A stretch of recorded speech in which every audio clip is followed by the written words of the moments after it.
Donc, merci de nous rejoindre pour ce dernier débat de la 6e journée de l'inventivité, donc complètement en ligne et sans filet. Donc, quelquefois, il y a des trous, mais on en est sorti. Donc, voici la dernière table ronde qui va être modérée par Marie Felsman, directrice de la bibliothèque d'Arcachon. Bonjour Marie, merci d'avoir de modérer ce débat. Avec Natacha Memeto de Premier Acte Programmation, donc qui est programmiste. Bonjour. À Poitiers. C'est ça. Voilà. Aurélia Elahag, directrice de la médiathèque La Source au Bouscat, en Gironde. Marie-Dominique Charbonnier, responsable du mix de la médiathèque et du pôle lecture de Mourinx. Voilà. Donc, je vous laisse discuter autour des espaces en bibliothèque, ceux que nous connaissons et peut-être ceux auxquels nous pensons moins. Merci beaucoup. À tout à l'heure. Et donc, je continuerai à me faire l'écho des questions qui sont posées par le chat, par les participants. Bonjour mesdames, bonjour à toutes et à tous. Je suis extrêmement ravie et honorée de pouvoir participer à cette journée de l'inventivité, qui pour moi est un grand moment de partage et de convivialité avec l'ensemble de la profession. Donc merci Alka, merci à tous les bibliothécaires et tous les professionnels qu'on peut croiser sur ces journées-là, parce que c'est un élan formidable. Et je suis ravie aujourd'hui de pouvoir aborder cette question des espaces. Alors d'abord, je voulais faire un petit préambule. Moi, je suis donc Marie Felsman, actuellement directrice de la médiathèque ludothèque d'Arcachon, qui a ouvert fin janvier cette année. Et au fil de mes différentes expériences, j'ai eu la chance de pouvoir aménager des espaces aux contours plus ou moins contraints, on va dire. Bibliothèque de prison, bibliobus. J'ai eu la chance aussi de réhabiliter un palais de justice. Donc pour moi, c'est formidable d'aborder cette question des espaces parce que pour moi, elle est centrale.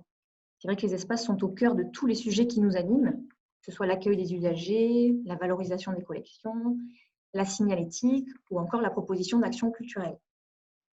Les espaces, il y a beaucoup d'enjeux autour des espaces. Ils doivent être accessibles au public, répondre aux rêves des élus tout en étant adaptés aux usagers et aux usages souhaités par les bibliothécaires.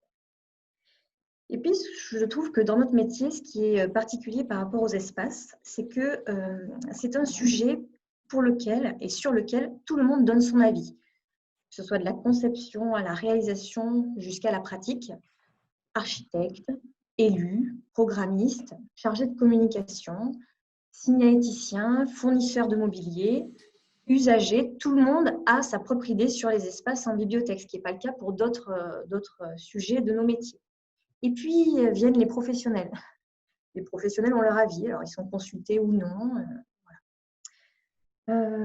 Et enfin, pour moi, les espaces, c'est capital parce qu'ils font que dans nos structures, on se sent bien, que le public y revient, qu'on est surpris. Voilà. Bref, ça constitue beaucoup d'enjeux autour des espaces. Et aujourd'hui, je vous propose qu'on s'oriente vers 3 axes de réflexion. C'est quid des espaces aujourd'hui? Où en est-on?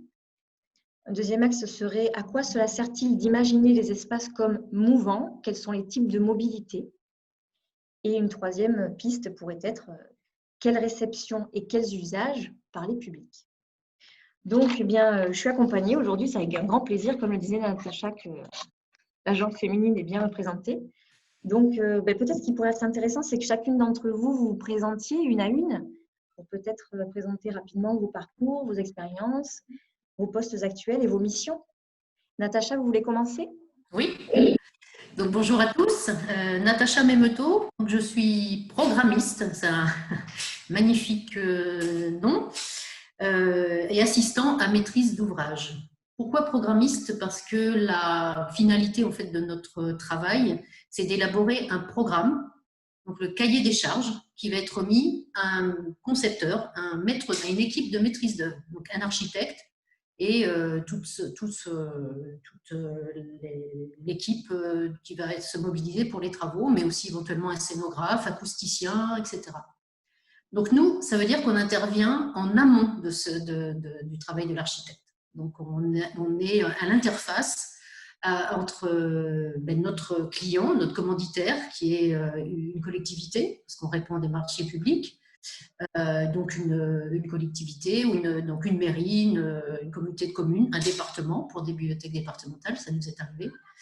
Et donc, on répond à des cahiers des charges et donc on élabore le programme qui va. Donc, c'est vraiment la finalité. Mon parcours, moi, est parcours de premier acte de programmation, donc est une SCOP avec 4 salariés associés à Poitiers, donc en Nouvelle-Aquitaine, c'est bon à savoir. Du coup, on a notre cœur de métier, ce sont les équipements à vocation culturelle, socio-culturelle et touristique. Donc, une très bonne, voilà, notre prétention, c'est d'avoir une bonne connaissance de ces équipements-là. On programme en effet beaucoup de médiathèques seules ou de médiathèques intégrées dans des pôles plus larges culturels qui associent d'autres fonctions. C'est aussi, en termes d'espace, des problématiques importantes. Et puis, voilà, un parcours professionnel antérieur qui fait que j'ai une bonne connaissance de ce milieu-là. Et puis, pour finir, une grosse lectrice. Voilà. Très bien, super, merci beaucoup. On va continuer notre petite présentation de nos participantes aujourd'hui. Marie-Dominique, je vous laisse la parole.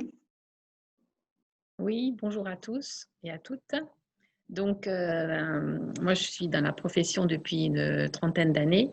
J'ai commencé en étant responsable d'une Logitech qui était à la fin des années 80 une des premières Logitech de France où on proposait des collections centrées sur l'informatique et on proposait déjà des ordinateurs sur lesquels les gens pouvaient travailler.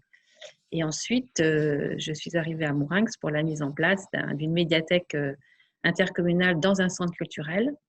Bon, il a fallu 15 ans pour que ce projet voie le jour. Donc, mais en 2016, on a ouvert donc, le MIX, donc, qui est un centre culturel qui comprend à la fois la médiathèque intercommunale. Donc, on est 20 agents, une cyberbase avec 5 agents. Et puis, dans le centre culturel, il y a aussi un cinéma, un restaurant, une galerie d'art contemporain, un centre de culture scientifique, technique et industrielle et une compagnie de théâtre. Voilà. Et donc, moi, je suis la responsable de la médiathèque, du MIX. Et puis, la médiathèque est sur le territoire de la communauté de communes, donc à la tête d'un réseau de 22 bibliothèques. Voilà. Et donc, du coup, on a eu en 2016, enfin en 2014, à travailler justement sur les espaces le centre culturel dans son ensemble, et les espaces qui seraient dévolus aux uns et aux autres, et comment l'idée du centre culturel étant qu'on travaille tous ensemble, mais comme on regroupe à la fois des associations, des services municipaux, des services intercommunaux et puis un privé, le restaurant, c'est comment est-ce qu'on peut mettre tout ça en musique et comment l'idée du centre culturel, c'est aussi de créer une synergie pour que tous les publics puissent naviguer d'un espace à un autre. Donc, il y a à la fois la problématique de l'espace dans le centre culturel et la problématique des espaces dans la médiathèque. Voilà, donc, voilà mon parcours. Super, merci beaucoup, bravo. On reviendra après, on va creuser davantage sur tout ça parce que c'est justement les croisements en ce moment entre les différents usages et puis le privé, le public aussi. On le sent de plus en plus, le privé qui arrive, qui gagne du terrain sous différentes formes. Donc, c'est vrai que c'est intéressant ça aussi pour nous, bibliothécaires en ce moment. Bonjour Aurélia. Bonjour à tous. Alors, une petite précision par rapport à la présentation de Florence tout à l'heure. Je ne suis plus directrice de la médiathèque du Bouscat. Mes missions au sein de la commune ont un petit peu évolué. Je m'occupe des affaires culturelles. C'est mon collègue Vincent Boulard qui dirige la médiathèque La Source. Mais j'ai eu la chance de suivre ce projet de construction La Source dès mon arrivée au Bouscat en 2010, après avoir travaillé en Bourgogne. J'ai pu travailler sur le programme architectural et fonctionnel avec le programmiste et suivre le projet de construction avec l'équipe de King Kong, l'atelier d'architecture King Kong, jusqu'à l'ouverture du bâtiment inauguré fin 2015, ouvert au public début 2016. Voilà. Et aujourd'hui, je vois vivre encore le bâtiment puisque mon bureau est toujours situé à La Source, au premier étage de la médiathèque. Et voilà. Très bien, ben, super, merci. Alors, quid des espaces aujourd'hui? Alors, qu'en est-il aujourd'hui lorsqu'on réalise un projet? Est-ce que les espaces sont-ils… Dans la proposition qui a été faite par Alka aujourd'hui, c'était de parler d'espaces mouvants, espaces non définis, donc je vais orienter plutôt en ce sens-là. Est-ce que moi, la question que je me pose, c'est est-ce que les espaces sont-ils vraiment si mouvants? Quelle latitude concernant les espaces laisser aux professionnels dans la réalisation des projets?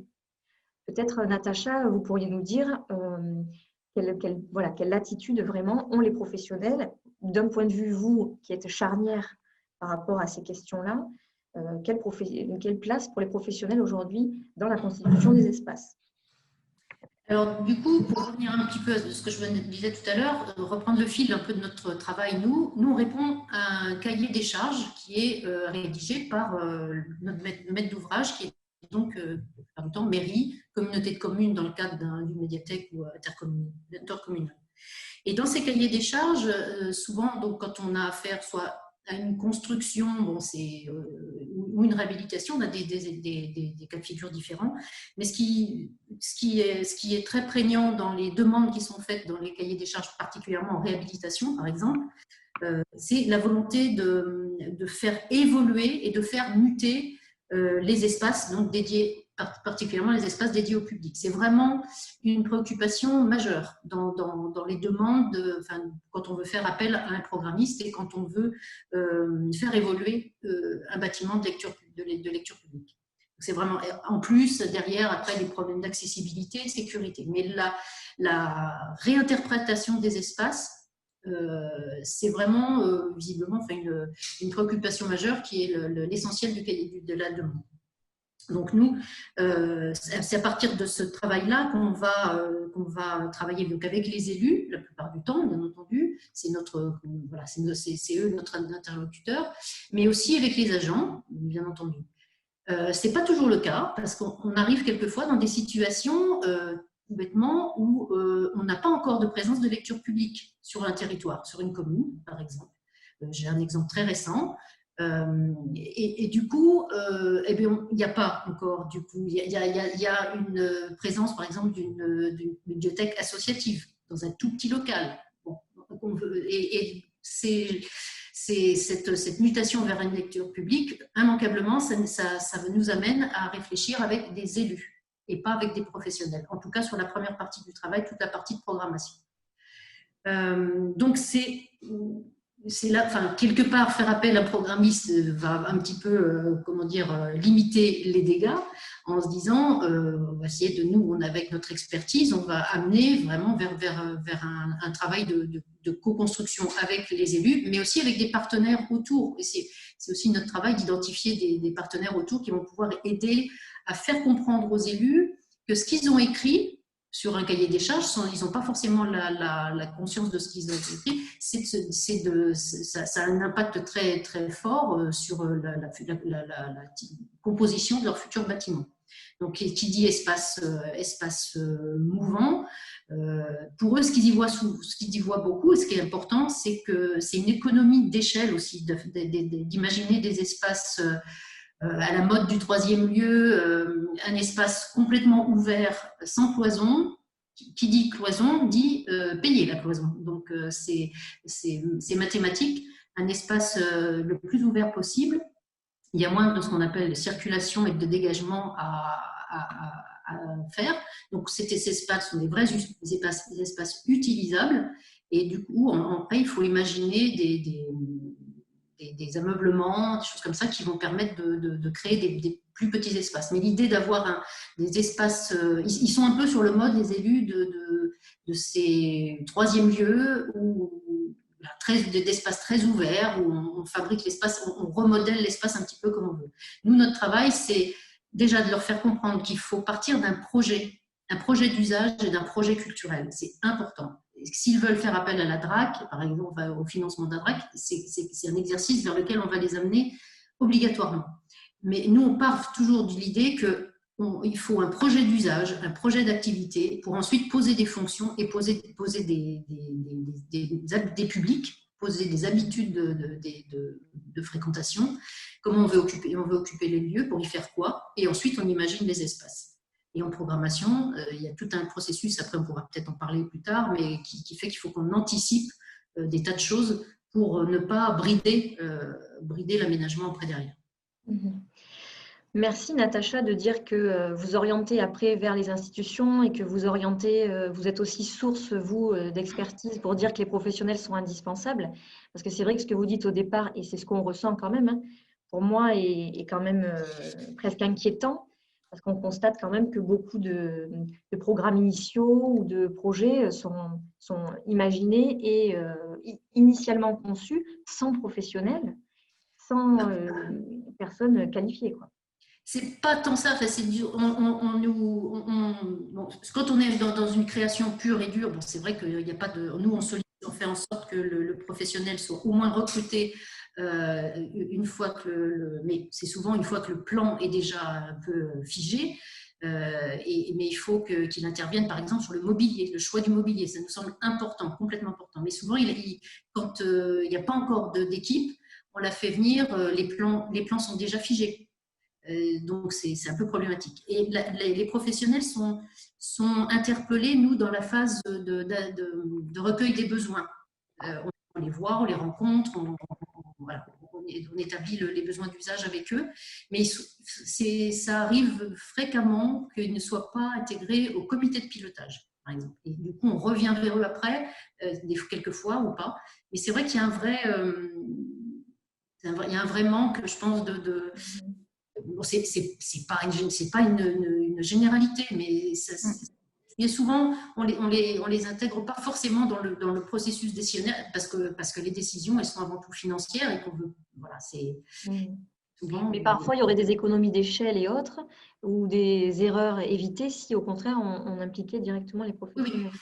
Et vous parliez vous parliez des institutionnels, la DRAC et le département. Nous, on fait en sorte que dans les comités de pilotage, ils soient intégrés très, très rapidement, tout de suite, parce que ce sont des financeurs, mais ce sont tous des experts et des gens qui ont une vision de leur territoire qui permet aussi de dire, voilà, il y a tels usages à tels endroits, il y a peut-être des choses à pas forcément dupliquer, etc. Donc, ils sont une vraie source aussi de conseils très, très pertinents. Natacha, il y a une question d'un participant. N'y a-t-il pas un écart entre la volonté des élus et celle des professionnels?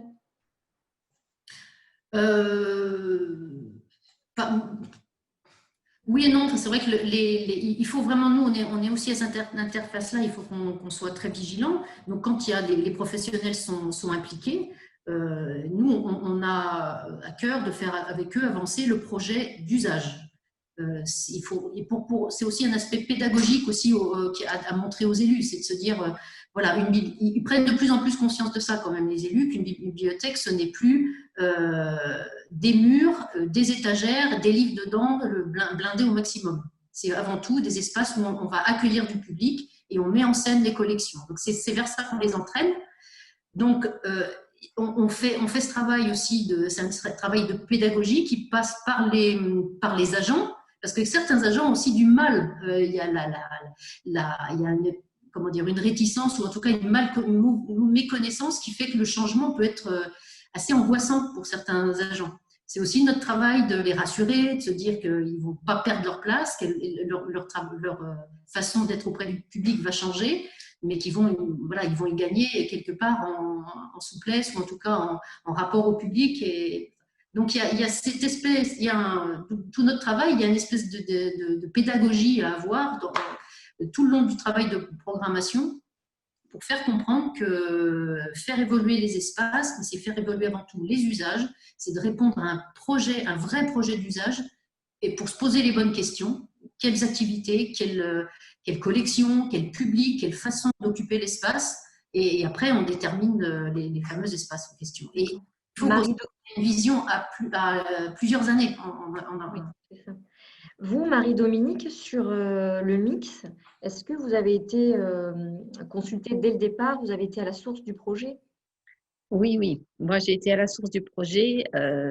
On y a travaillé pendant 15 ans avant que ça voie le jour.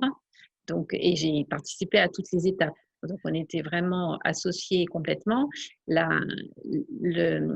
élus, ce que voulaient les élus, c'était un centre culturel avec des services pour la population, pour l'ensemble du territoire de la communauté de communes, qui depuis s'est agrandi, puisque quand je suis arrivée, c'était une communauté de communes de 16 000 habitants, et aujourd'hui, on est à 55 000 habitants. Donc, on a commencé avec… il y avait déjà un réseau, quand je suis arrivée, il y avait déjà un réseau de bibliothèques qui existait, mais il nous manquait une tête de réseau, parce qu'on était la bibliothèque qui était municipale à l'époque, elle était petite, elle faisait 300 mètres carrés, et donc elle n'était pas suffisante pour gérer le réseau. Et donc, tout de suite, j'ai été embauchée pour mettre en place le centre culturel. Donc, j'ai été associée complètement avec le programmiste. On a travaillé ensemble avec les partenaires, puisque c'était un centre culturel, ce n'était pas seulement la médiathèque. Et donc, on a vraiment été complètement associés. Et la volonté des élus, c'était de faire un centre culturel qui rend service à la population, qui soit un lieu de vie, un lieu convivial. C'était leur objectif. Et après, on avait un peu carte blanche pour s'interroger sur quelles étaient nos missions. Et du coup, si on réfléchit sur nos missions, qu'est-ce qu'on veut mettre, quelles sont les missions de la bibliothèque, quelles sont les activités qu'on veut proposer, forcément, ça découle les espaces qu'on va implanter. Il y a une question aussi concernant l'avis des usagers, les souhaits des usagers. Est-ce que les usagers ont été impliqués dans la réflexion au mix? Alors, pour le mix, non, pas particulièrement. Mais on avait déjà une bibliothèque qui fonctionnait, on était déjà sur un petit réseau. Donc, on était déjà à l'écoute des attentes des usagers. Mais on ne les a pas consultés formellement. Il n'y a pas eu de réunion particulière. Mais dans notre activité, parce que le projet a duré 15 ans, on a eu l'occasion de discuter avec les gens, mais ça n'a jamais été formalisé. Il n'y a pas eu vraiment de réunion spécifique pour la co-construction des espaces. Mais on était à l'écoute de leurs attentes. Et notamment de leur crainte de passer d'une petite bibliothèque de 300 mètres carrés où c'était très convivial à une bibliothèque beaucoup plus grande et où ça serait beaucoup plus impersonnel. Donc, on a essayé de garder cet aspect de convivialité, de proximité et d'avoir des espaces accueillants, des espaces qui donnent envie de revenir et où l'implantation du mobilier, où les fauteuils, les canapés, tout le mobilier de confort qu'on a pu choisir leur donne un sentiment de proximité et d'être comme à la maison, mais tout en étant dans un espace public partagé avec d'autres. D'accord. Tout à l'heure, Natacha nous disait que les élus sont beaucoup en demande d'avoir des espaces mouvants pour lesquels les mutations sont possibles. Ça va me faire une bonne piste pour lancer notre deuxième axe qui serait à quoi cela sert-il de nos jours d'imaginer des espaces comme mouvants? Alors, on a eu une première réponse qui serait d'ordre financier. J'aimerais bien avoir le côté un peu plus bibliothéconomique. Je vais me tourner vers Aurélia. Et donc, à quoi cela sert-il d'imaginer des espaces comme mouvants? Est-ce que c'est utile ou pas? Et quels sont les types de mobilité? Alors, l'utilité des espaces mouvants, oui, elle est réelle. Pour revenir peut-être un petit peu sur ce que disait Marie-Dominique, moi, j'ai eu comme elle la chance d'être recrutée dès le démarrage du projet. J'ai pu participer avec le programmiste à la réflexion autour du projet d'usage, justement. Et les espaces mouvants, ils se construisent, selon moi, déjà à ce moment-là, quand on prépare le programme architectural et fonctionnel, quels usages on peut faire dans la bibliothèque. Donc, pour le coup, pour répondre aussi un peu à votre première question, la latitude, moi, j'ai eu le sentiment justement de pouvoir avoir cette latitude dans l'échange avec les élus, mais surtout avec le programmiste, qui aussi nourrit notre réflexion et nous fait, à nous, bibliothécaires, bouger un petit peu aussi nos lignes. Voilà, donc il y a vraiment eu une co-construction. Il n'y a pas que les élus et les professionnels. J'ai trouvé que le programmiste, en tout cas avec lequel j'ai travaillé, m'avait aussi poussé un petit peu dans mes retranchements pour me faire évoluer sur mon projet d'usage. Et donc les espaces mouvants, ils se sont construits surtout à ce moment-là. Et ils sont utiles parce qu'on est obligé de penser évolutivité des espaces, flexibilité. Ce n'est pas qu'une question d'économie de personnel, même si elle se pose en fait. Penser des espaces flexibles, modulables, compact, c'est aussi penser l'accessibilité du bâtiment. Si on a des bâtiments très compliqués sur plusieurs étages avec des recoins, on sait très bien que le besoin en personnel il va être plus grand. Donc, voilà, les espaces mouvants, ils ont aussi du sens pour le projet global et pas que pour une économie peut-être de mobilier, de cloison. Voilà, on essaie de penser aussi la circulation des publics, l'appropriation des différents espaces par les publics qui fréquentent le lieu. Et vous, dans votre expérience justement au Bousca, quels sont les types de mobilité? Parce que bien sûr, on a tous maintenant des mobiliers sur roulette, on peut faire naviguer davantage les meubles, mais est-ce qu'il y a des choses qui sortiraient de l'ordinaire ou des petites pistes ou des petites mobilités du quotidien en termes d'espace qui pourraient être intéressantes à exploiter? Finalement, nous, les espaces mouvants, on ne les a pas réfléchis qu'au niveau du mobilier. Comme tout le monde, on s'est équipé de bacs BD, bacs ACD sur roulette. Mais finalement, ça sera peut-être l'objet de la troisième partie, on ne les déplace pas tous les jours. Ces bacs à BD, ces bacs à album et ces bacs ACD. On a pensé la flexibilité et l'évolutivité au niveau de nos espaces d'animation. Et en fait, bon, je ne sais pas si certains d'entre vous connaissent la source, c'est un bâtiment entièrement de plein pied avec un vaste plateau décloisonné. Et on a tiré profit des parties les plus basses du bâtiment pour en faire nos espaces d'animation. Donc, ce sont des espaces qui s'inscrivent à la périphérie de la salle de lecture. Et par exemple, la salle réservée aux tout-petits, eh bien, elle a des parois mobiles qui, lorsqu'on est ouvert au public, ces parois sont ouvertes. Donc, le public jeune peut s'y installer pour lire, mais on peut aussi refermer les parois pour un accueil de crèche, un accueil de classe. Donc, on a pensé les espaces mouvants comme des espaces flexibles et évolutifs en fonction de nos usages. Même chose pour la salle de travail. On a une salle qu'on a baptisée l'atelier des créations, qui est équipée dans un placard d'un évier, d'un point d'eau. Donc, c'est un espace qui nous permet d'organiser des ateliers créatifs, des ateliers d'illustration, d'accueillir des groupes de scolaires. Mais lorsque nous n'avons pas d'animation particulière, cet espace il est utilisé par le public comme une salle de travail un peu plus silencieuse.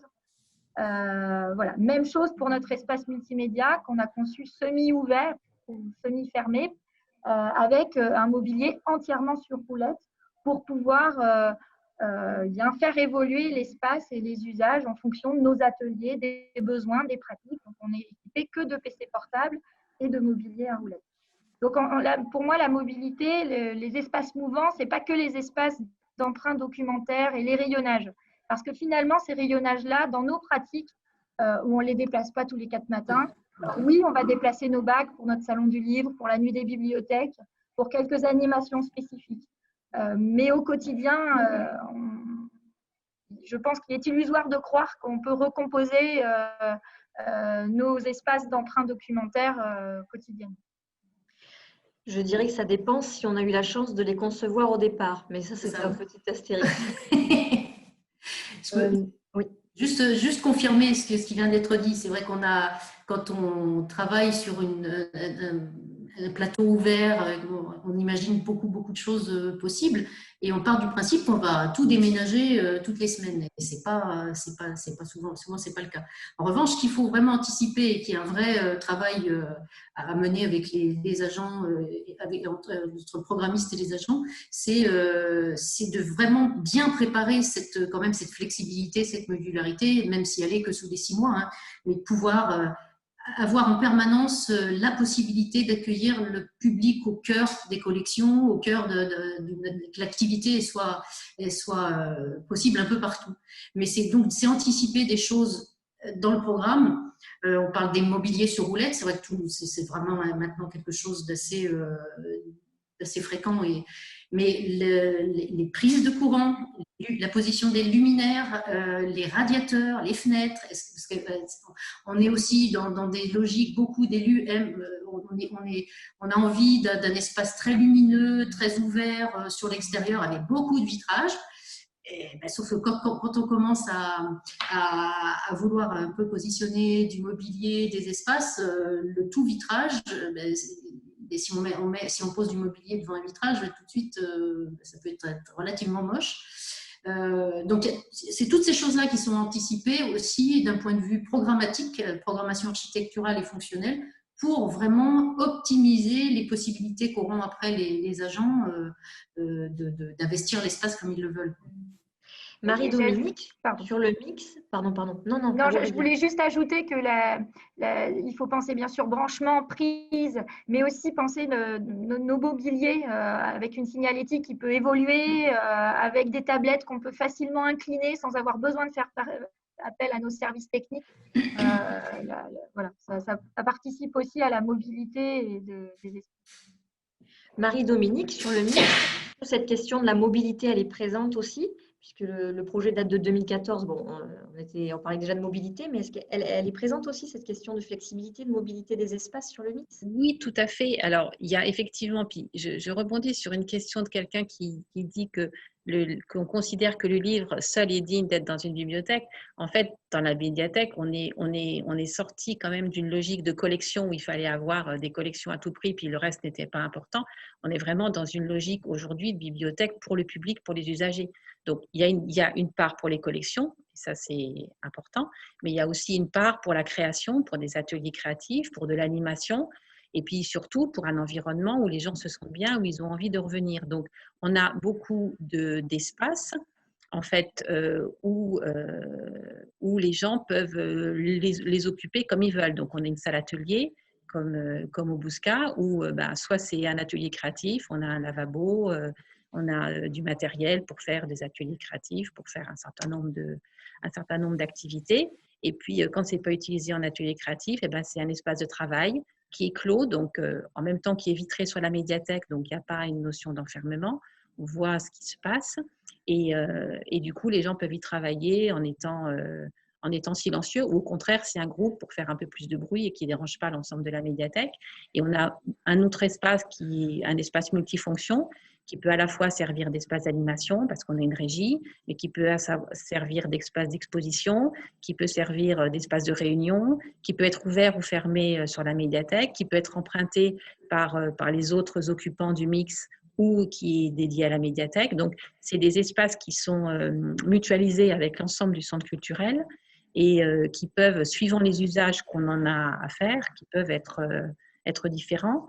Dans le projet architectural, on avait demandé aussi à l'architecte d'avoir des lieux où on peut s'isoler ou des lieux où on peut se retrouver de façon un peu plus comme à la maison. Donc, il a installé des cabanes au milieu d'un jardin suspendu, puisqu'on a une terrasse avec un jardin suspendu auquel on n'a pas accès, mais qu'on voit de l'intérieur de la médiathèque. Et on a des petites cabanes où on peut regarder des vidéos, où simplement on peut discuter, où on peut écouter de la musique, où on peut travailler. Donc, et ça, ces cabanes-là, en fait, l'usage, elle a été faite par les gens, parce qu'on n'avait pas d'envie particulière. Mais en fait, les gens se les ont complètement appropriées. Bon, même jusqu'à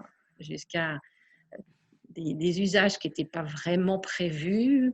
Des ados se sont appropriés la cabane pour se faire des câlins, quelquefois un peu osés. Donc, bon, on a dû intervenir pour leur dire que on n'était pas, c'était pas un lieu d'intimité de ce niveau-là, mais les cabanes ont été complètement, les gens se les sont complètement appropriés.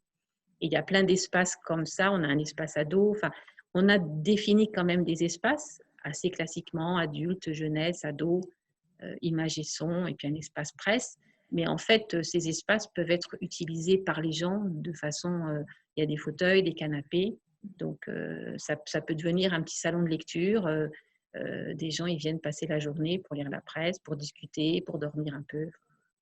Les usages, après, c'est les usages qui sont faits par les gens et on essaye de donner la plus grande de souplesse. Effectivement, je suis d'accord, on a du mobilier sur roulette, on ne passe pas notre temps à le déplacer. Mais l'avantage du mobilier sur roulette, c'est qu'on a pu adapter notamment l'espace jeunesse. On l'avait imaginé sur un plan, et puis quand les mobiliers sont arrivés, on a vu que ça ne marchait pas très bien. Donc, comme on était sur roulette, on a vraiment pu le réaménager comme on voulait. Et de temps en temps, on se dit, oui, non, là, ça serait bien de faire autrement. Au vu de l'usage, au vu de la façon dont les gens se déplacent dans l'espace, on a déjà fait évoluer les implantations qui avaient été prévues au départ. Et ça, c'est sûr que quand on a des mobiliers sur roulette, c'est très commode. Mais c'est sûr qu'on ne passe pas non plus notre temps à le déplacer. Je vais faire le lien tout de suite entre ce que vous dites et le dernier axe qui était le nôtre pour aujourd'hui, qui est quelle réception par les publics et du coup, quels usages véritables des espaces imaginés comme étant mouvants. Moi, je m'interroge beaucoup sur alors peut-être que Aurélia peut nous en parler. Est-ce que les publics ont besoin d'être rassurés par le fait de retrouver l'espace jeunesse, l'espace adulte? Est-ce que ça, vous le ressentez? Est-ce qu'ils sont en quête, j'ai envie de dire, de la Madeleine de Proust de l'espace en bibliothèque? Ou au contraire, est-ce qu'ils sont prêts à être surpris, déstabilisés par ces espaces qui sont une fois salle de travail, une fois salle d'activité? Je pense que les usagers aiment bien être surpris et que c'est à nous aussi d'aller susciter un peu parfois l'émerveillement avec justement du mobilier auquel ils ne s'attendaient pas et leur proposer des usages et voilà, auxquels ils ne s'attendaient pas forcément. Et je sais que nous, dans le choix du mobilier, on a essayé de créer plusieurs ambiances, mais on propose différents types de mobilier pour susciter plusieurs types de séjours en fonction de l'état d'esprit du lecteur. S'il a envie d'être seul, il peut être seul le long de la baie vitrée dans une chauffeuse. S'il a envie de bruit, il peut se rapprocher de l'espace jeunesse et du coin presse. S'il a envie de travailler en petits groupes, on a des banquettes alcôves qui sont comme des cabines un petit peu de train qui leur permettent d'être à 2, à 3, à 4. Alors, sauf là en ce moment, en période d'épidémie, mais voilà, donc c'est toujours dans le vaste espace de la médiathèque, mais ces banquettes alcôves viennent un petit peu intimiser quand même des espaces de travail. On a la salle de travail complètement silencieuse pour ceux qui le souhaitent, et des tables rondes un petit peu intimisées du reste de la médiathèque par des éléments de mobilier. Donc, parfois, je pense que ce sont plus les professionnels qui sont perturbés par une redistribution des cartes que les usagers eux-mêmes. Alors, après, le vaste plateau a ses avantages. Nous-mêmes, on a essayé de reconstruire un petit peu un schéma, un parcours. On rentre dans la médiathèque par le coin BD, qui est à la fois pour les adultes et pour la jeunesse. Ensuite, on a l'espace tout petit, en face du coin presse. Et puis, plus on progresse dans la médiathèque, plus le mobilier prend un peu de hauteur avec les romans pour la jeunesse, les romans jeunes adultes, ados, jeunes adultes. Et puis, plus on progresse, plus on va vers la littérature adulte.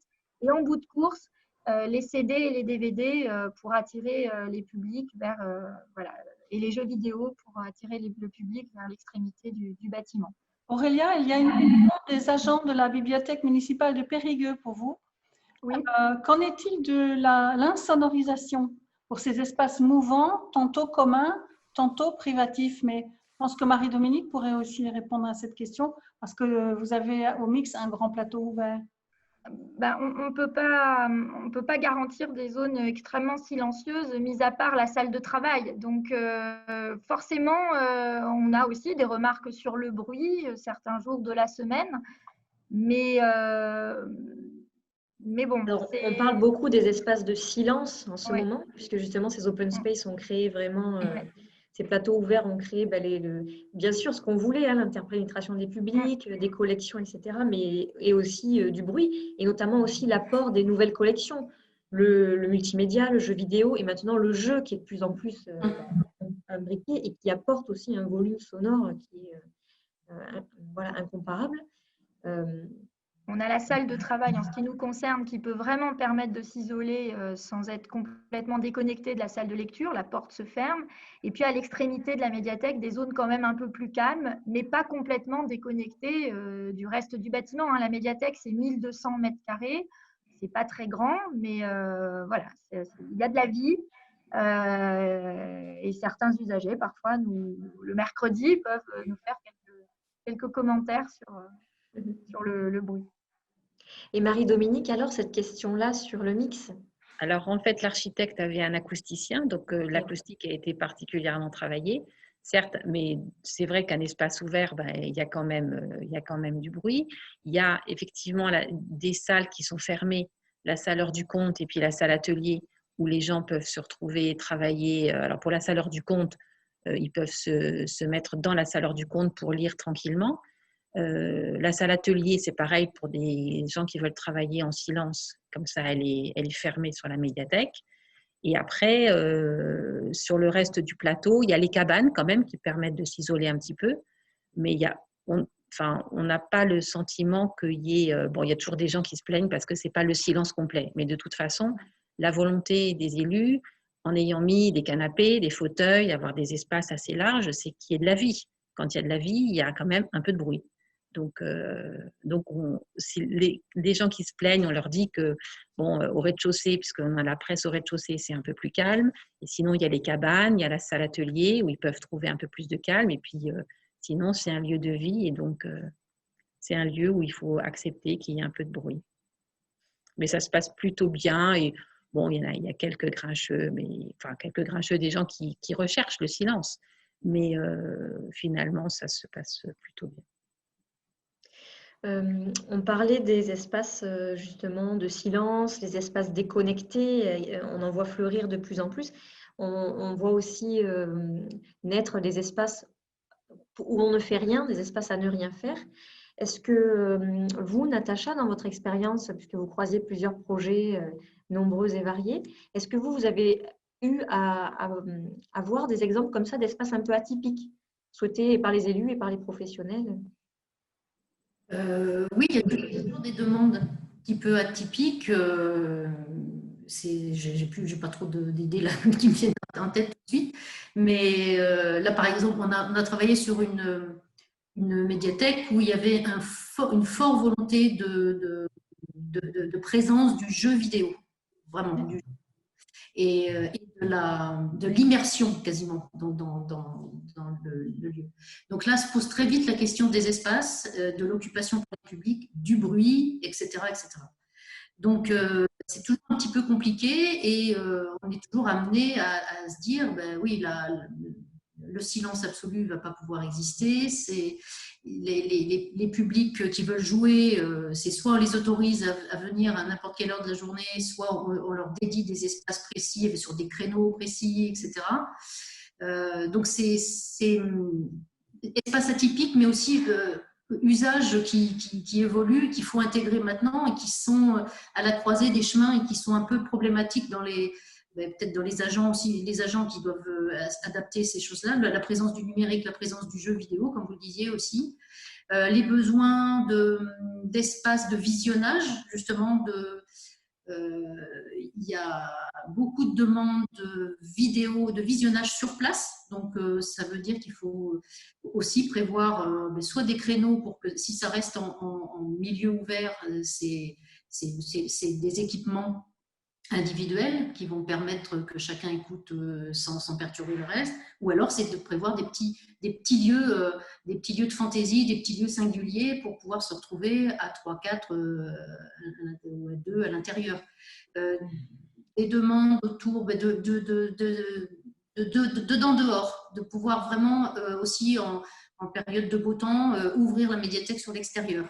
De plus en plus ça rentre dans… C'est vraiment des demandes faites dans les programmes, mais c'est quelque chose qui fonctionne plutôt bien. Il y a cet espace aussi qui est un enjeu important à la croisée des publics, qui est ce qu'on appelle l'espace kiosque, donc vous connaissez tous, et qu'on imagine souvent comme étant vraiment un lieu débordant de la médiathèque, particulièrement quand on a des pôles, on est plutôt en présence de pôles avec plusieurs fonctions à l'intérieur. En pensant il y a une école de musique, où il y a un musée, etc. Donc ce kiosque, ce lieu où on va trouver l'actualité, va permettre un usage aussi aux gens qui viennent butiner, qui viennent juste regarder une revue, la presse quotidienne, mais qui n'ont pas forcément envie de rentrer dans la bibliothèque. Donc ça, c'est un lieu qu'il ne faut pas rater parce que c'est un lieu de passage, c'est un lieu de convivialité qui est très très très apprécié, qui quand il est bien réussi, c'est quelque chose qui marche très bien, et c'est aussi un lieu où on peut venir capter de nouveaux publics pour tout ce qui se passe à l'intérieur de la médiathèque, alors que au départ, viennent dans cet espace-là plutôt des gens qui ne se sentent pas forcément concernés par ce qui se passe dedans. Ils n'ont pas envie d'être usagers de la médiathèque, mais étant donné s'il y a des activités à l'intérieur complètement diverses qui sortent du livre, on peut attirer d'autres gens. Donc, des espaces un peu atypiques, il y a le jeu, il y a vraiment une espèce d'enjeu autour du jeu, du numérique. La présence du numérique, comment on la traite, c'est toujours un peu... c'est un sujet aujourd'hui qui est important dans les programmes. Tout à l'heure, Marie-Dominique nous parlait de l'espace cabane qui avait pris un autre usage de façon momentanée. Est-ce que vous, Aurélia, au cours de vos expériences, vous avez assisté comme ça à des espaces, j'ai envie de dire, détournés par les publics?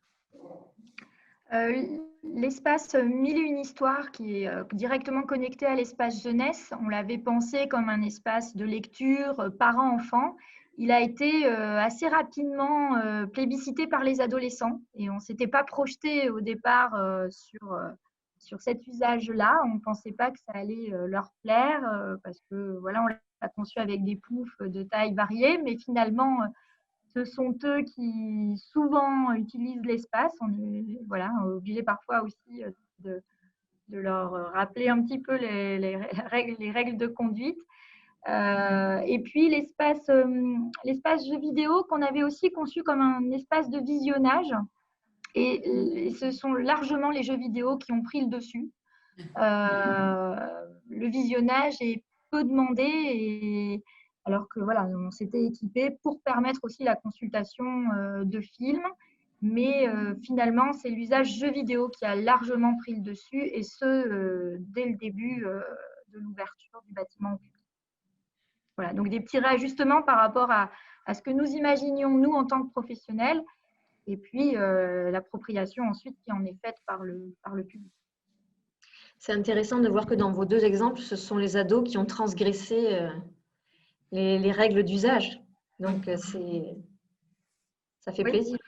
Ce public qu'on dit si difficile à capter, finalement, vient et invente la bibliothèque qui lui convient et s'installe dans les différentes zones qu'on lui propose pour différents usages. Ce sont aussi les premiers à s'installer dans les banquettes alcôves.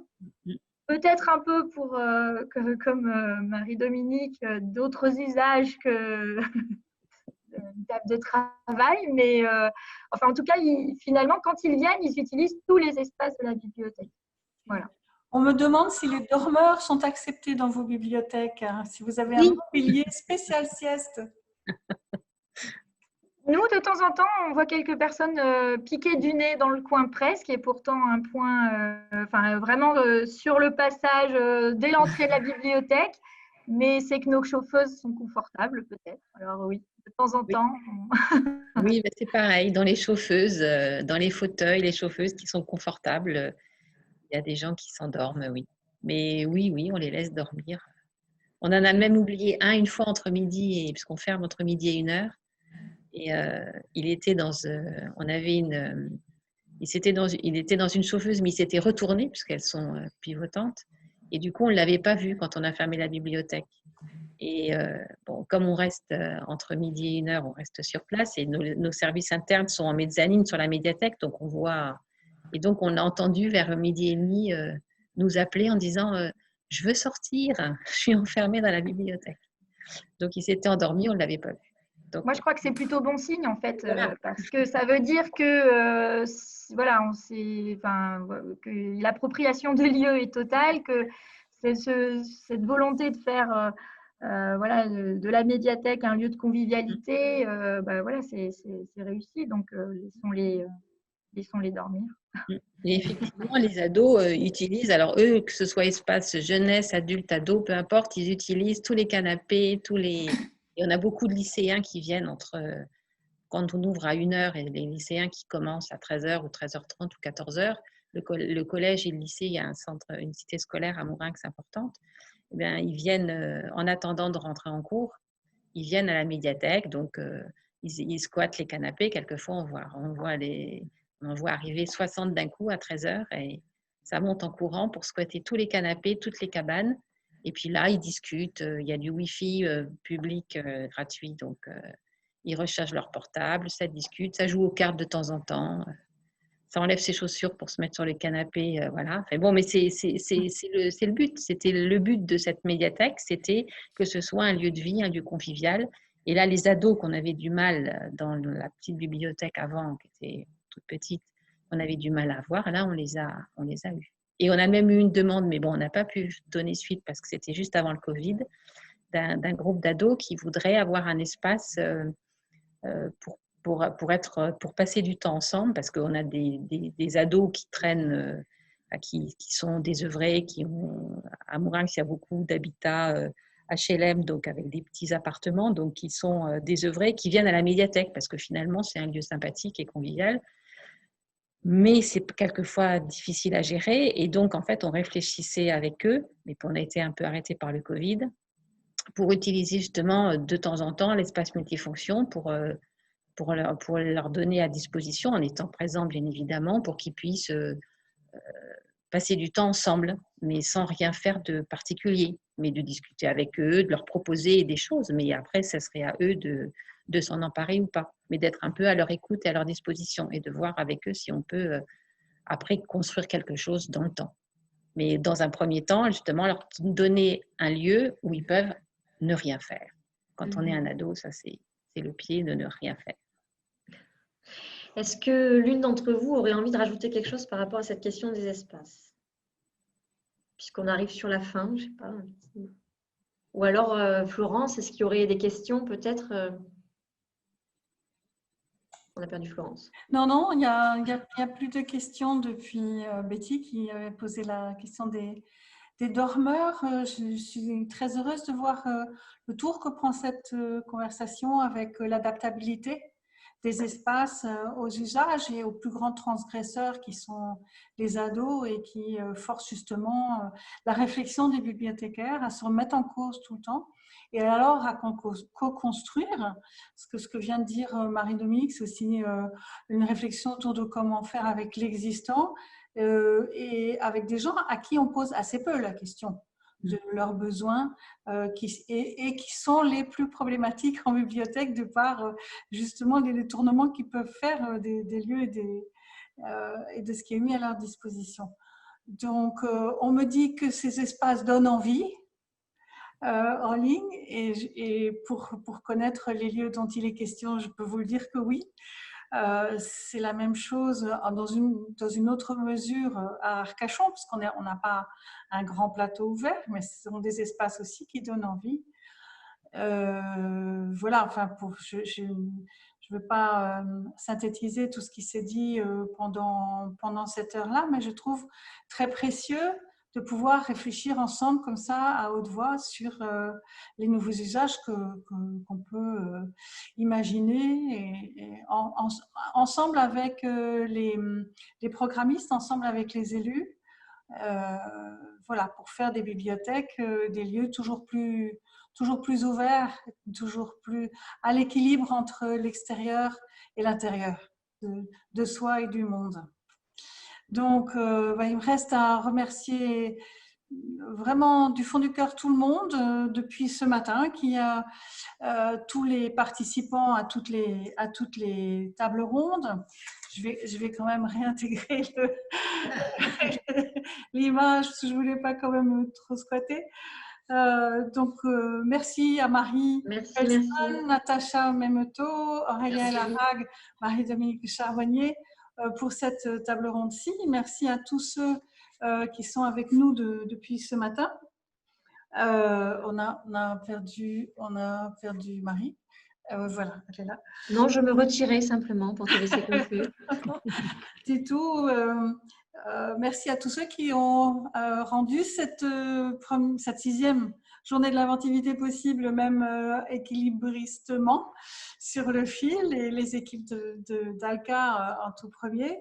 Je voulais pour conclure quand même vous renvoyer sur les projets qui ont été soumis à l'agence au titre des projets inventifs pour l'année 2020 en relation avec le confinement et qui sont en ligne sur le site d'Alca Et puis, alors attendez, je vais faire un truc que je n'ai pas encore fait. On va voir si ça marche. Je vais essayer de partager l'écran. Non, ça ne marche pas, ça ne fait rien. Donc, vous trouverez en ligne sur le site d'Alka également le catalogue des projets inventifs de ces 5 dernières années. Donc, on le mettra à jour avec naturellement les projets qui nous ont été soumis cette année. Et je remercie tous les porteurs de projets qui nous ont proposé de participer cette année à la journée en ligne.